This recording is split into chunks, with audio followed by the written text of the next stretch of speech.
नारायणाय विद्महे वासुदेवाय धीमहि तन्नो विष्णु प्रचोदयात्। हरे कृष्णा।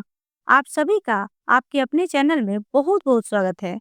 भगवान श्री हरि विष्णु और माता लक्ष्मी की कृपा आप और आपके समस्त परिवार पर सदा सर्वदा बनी रहे। आज की वीडियो में आप सुनेंगे श्रावण मास की पुत्रदा एकादशी व्रत की कथा। प्रत्येक वर्ष सावन माह के शुक्ल पक्ष की एकादशी तिथि को श्रावण पुत्रदा एकादशी का व्रत रखा जाता है। इस एकादशी को पवित्रा एकादशी भी कहा जाता है। धार्मिक ग्रंथों के अनुसार संतान की इच्छा रखने वाले दंपति, विशेषकर पुत्र की इच्छा रखने वालों को यह व्रत करना चाहिए। पुत्रदा एकादशी साल में 2 बार आती है, पहली पौष माह और दूसरी श्रावण माह में। इस दिन भगवान श्री हरि विष्णु संग माता लक्ष्मी की पूजा की जाती है। साथ ही लक्ष्मी नारायण जी के निमित्त व्रत रखा जाता है। इस व्रत के पुण्य प्रताप से पुत्र की इच्छा रखने वाले दंपतियों को पुत्र रत्न की प्राप्ति होती है। वहीं सामान्य जन आय और सौभाग्य में वृद्धि हेतु व्रत रखते हैं। इस व्रत के प्रभाव से सभी प्रकार के पापों से मुक्ति मिलती है और मोक्ष की प्राप्ति होती है। इस व्रत के रखने से ग्रह दोष भी नष्ट हो जाते हैं। एकादशी के व्रत में एकादशी की कथा सुन लेने मात्र से ही वाजपेयी यज्ञ का फल प्राप्त होता है। तो आइए भगवान श्री हरि विष्णु और माता लक्ष्मी का मन में ध्यान करते हुए पुत्रदा एकादशी व्रत कथा का श्रवण करते हैं। प्रेम से बोलिए लक्ष्मी नारायण की जय। पुत्रदा एकादशी व्रत कथा। एक समय की बात है, द्वापर युग में धर्मराज युधिष्ठिर भगवान श्री कृष्ण से कहने लगे कि हे भगवान, श्रावण शुक्ल एकादशी का क्या नाम है? व्रत करने की विधि तथा इसका महात्म्य कृपा करके कहिए। मधुसूदन कहने लगे कि इस एकादशी का नाम पुत्रदा एकादशी है। अब आप शांतिपूर्वक इसकी कथा सुनिए। इसके सुनने मात्र से ही वाजपेयी यज्ञ का फल मिलता है। द्वापर युग के आरंभ में माहिष्मती नाम की एक नगरी थी, जिसमें महिजीत नाम का राजा राज्य करता था। लेकिन पुत्रहीन होने के कारण राजा को राज्य सुखदायक नहीं लगता था। उसका मानना था कि जिसके संतान ना हो उसके लिए यह लोक और परलोक दोनों ही दुखदायक होते हैं। पुत्र सुख की प्राप्ति के लिए राजा ने अनेक उपाय किए, परंतु राजा को पुत्र की प्राप्ति नहीं हुई। वृद्धा अवस्था आती देख राजा ने प्रजा के प्रतिनिधियों को बुलाया और कहा, हे प्रजाजनों, मेरे खजाने में अन्याय से उपार्जन किया हुआ धन नहीं है। न मैंने कभी देवताओं तथा ब्राह्मणों का धन छीना है। किसी दूसरे की धरोहर भी मैंने नहीं ली। प्रजा को पुत्र के समान पालता रहा। मैं अपराधियों को पुत्र तथा बांधवों की तरह दंड देता रहा। कभी किसी से घृणा नहीं की, सबको समान माना है। स्वजनों की सदा पूजा करता हूँ। इस प्रकार धर्मयुक्त राज्य करते हुए भी मेरे पुत्र नहीं है, सो मैं अत्यंत दुख पा रहा हूँ। इसका क्या कारण है? राजा महिजीत की इस बात को विचारने के लिए मंत्री तथा प्रजाजन के प्रतिनिधि वन को गए। वहां बड़े बड़े ऋषि मुनियों के दर्शन किए। राजा की उत्तम कामना की पूर्ति के लिए श्रेष्ठ तपस्वी मुनि को देखते फिरते रहे। एक आश्रम में उन्हें एक अत्यंत वयोवृद्ध, धर्म के ज्ञाता, बड़े तपस्वी, परमात्मा में मन लगाते हुए, निराहार, जितेंद्रिय, जितात्मा, जित क्रोध, सनातन धर्म के गूढ़ तत्वों को जानने वाले, समस्त शास्त्रों के ज्ञाता महात्मा लोमस मुनि को देखा, जिनका कल्प के व्यतीत होने पर एक रोम गिरता था। सबने जाकर ऋषि को प्रणाम किया। उन लोगों को देखकर मुनि ने पूछा कि आप लोग किस कारण से आए हैं? निसंदेह मैं आप लोगों का हित करूंगा। मेरा जन्म केवल दूसरों के उपकार के लिए हुआ है, इसमें संदेह मत करो। लोमस ऋषि के ऐसे वचन सुनकर सब लोग बोले, हे महर्षि, आप हमारी बात जानने में ब्रह्मा से भी अधिक समर्थ हैं, अतः आप हमारे इस संदेह को दूर कीजिए। महिष्मती पुरी का धर्मात्मा राजा महिजीत प्रजा का पुत्र के समान पालन करता है, फिर भी वह पुत्रहीन होने के कारण दुखी है। उन लोगों ने आगे कहा कि हम लोग उनकी प्रजा हैं, अतः उनके दुख से हम भी दुखी हैं। आपके दर्शन से हमें पूर्ण विश्वास है कि हमारा यह संकट अवश्य दूर हो जाएगा, क्योंकि महान पुरुषों के दर्शन मात्र से अनेक कष्ट दूर हो जाते हैं। अब आप कृपा करके राजा के पुत्र होने का उपाय बतलाएं। यह वार्ता सुनकर ऋषि ने थोड़ी देर के लिए नेत्र बंद किए और राजा के पूर्व जन्म का वृतांत जानकर कहने लगे कि यह राजा पूर्व जन्म में एक निर्धन वैश्य था। निर्धन होने के कारण इसने कई बुरे कर्म किए। यह एक गांव से दूसरे गांव व्यापार करने जाया करता था। एक समय ज्येष्ठ माह के शुक्ल पक्ष की द्वादशी के दिन मध्याह्न के समय वह, क्योंकि 2 दिन से भूखा प्यासा था, एक जलाशय पर जल पीने गया। उसी स्थान पर एक तत्काल की ब्याही हुई प्यासी गौ जल पी रही थी। राजा ने उस प्यासी गाय को जल पीते हुए हटा दिया और स्वयं जल पीने लगा। इसलिए राजा को यह दुख सहना पड़ा। एकादशी के दिन भूखा रहने से वह राजा हुआ और प्यासी गौ को जल पीते हुए हटाने के कारण पुत्र वियोग का दुख सहना पड़ रहा है। ऐसा सुनकर सब लोग कहने लगे कि हे ऋषि, शास्त्रों में पापों का प्रायश्चित भी लिखा है, अतः जिस प्रकार राजा का यह पाप नष्ट हो जाए, आप ऐसा कोई उपाय बताइए। लोमस ऋषि कहने लगे कि श्रावण शुक्ल पक्ष की एकादशी को, जिसे पुत्रदा एकादशी भी कहते हैं, तुम सब लोग व्रत करो और रात्रि को जागरण करो, तो इससे राजा का यह पूर्व जन्म का पाप अवश्य नष्ट हो जाएगा। साथ ही राजा को पुत्र की अवश्य प्राप्ति होगी।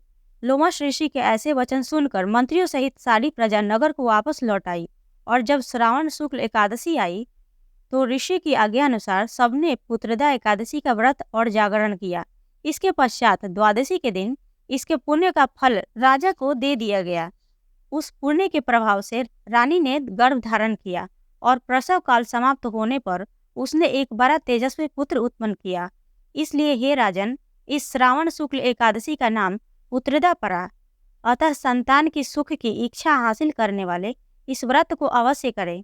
इसके महात्म्य को सुनने से मनुष्य सब पापों से मुक्त हो जाता है और इस लोक में संतान सुख भोग कर और लोक में स्वर्ग को प्राप्त होता है। इस प्रकार पुत्रदा एकादशी व्रत की कथा पूर्ण हुई। प्रेम से बोलिए भगवान श्री हरि विष्णु की जय, माता लक्ष्मी की जय। और अब आप सुनेंगे एकादशी माता की कथा। एकादशी का व्रत एकादशी माता की कथा सुने बिना अधूरा माना जाता है, इसलिए पूरे श्रद्धा भाव के साथ एकादशी माता की कथा भी जरूर सुननी चाहिए। एकादशी माता की कथा के अनुसार मुर नाम का एक दैत्य था। रावण और कंस की तरह वह भी बड़ा आतंक मचाता था। स्वर्ग में देवों सहित सभी को पीड़ा देता था। सब लोग उससे रक्षा मांगकर श्रीमन नारायण के शरण में गए।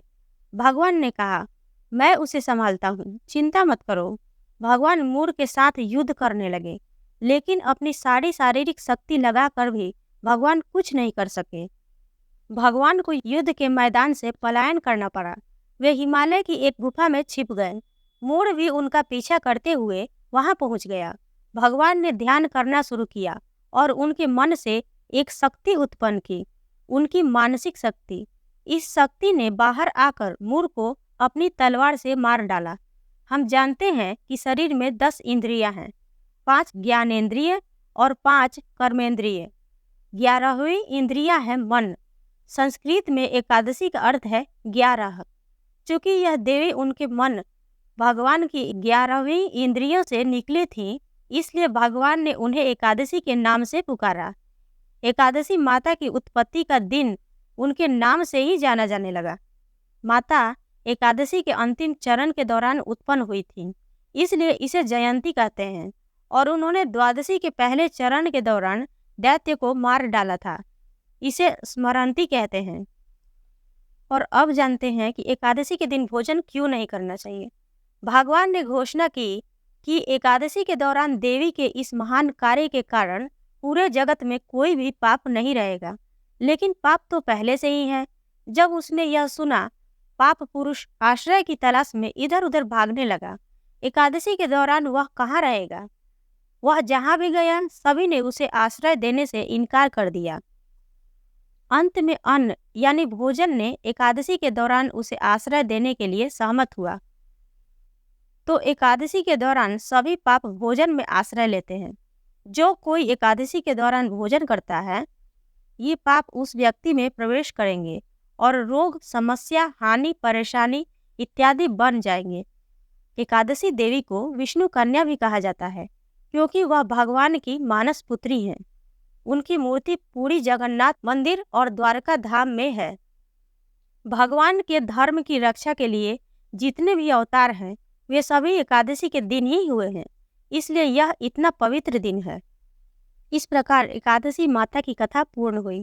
प्रेम से बोलिए एकादशी माता की जय, भगवान विष्णु की जय। और आइए अब सुनते हैं राजा धर्मकीर्ति की कथा। मालव मुनि का भद्रशील नाम का एक पुत्र था। भद्रशील ने छोटी उम्र से ही एकादशी व्रत का पालन करना शुरू कर दिया।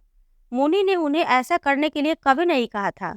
एक बार मुनि ने भद्रशील से पूछा कि उन्हें इस व्रत को करने किसने कहा है। भद्रशील ने कहा कि मैं कई जन्मों से एकादशी का व्रत करता आ रहा हूँ। आमतौर पर किसी को भी पिछला जन्म याद नहीं रहता। जब तक आप माँ के गर्भ में होते हैं तब तक आपको अपने पिछले जन्मों की याद रहेगी, लेकिन जन्म से ठीक पहले यह स्मृति मिट जाती है। लेकिन भद्रशील को अपने पिछले जन्म की याद उस समय भी थी। यह एकादशी व्रत की शक्ति थी जिसका वे पालन करते थे। वे एक पूर्व जन्म में धर्मकीर्ति नामक राजा थे। धर्मकीर्ति बहुत क्रूर था, उसे कोई पसंद नहीं करता था। ऐसा कोई पाप नहीं था जो उसने नहीं किया हो। एक बार वह अपने सैनिकों के साथ शिकार पर गया।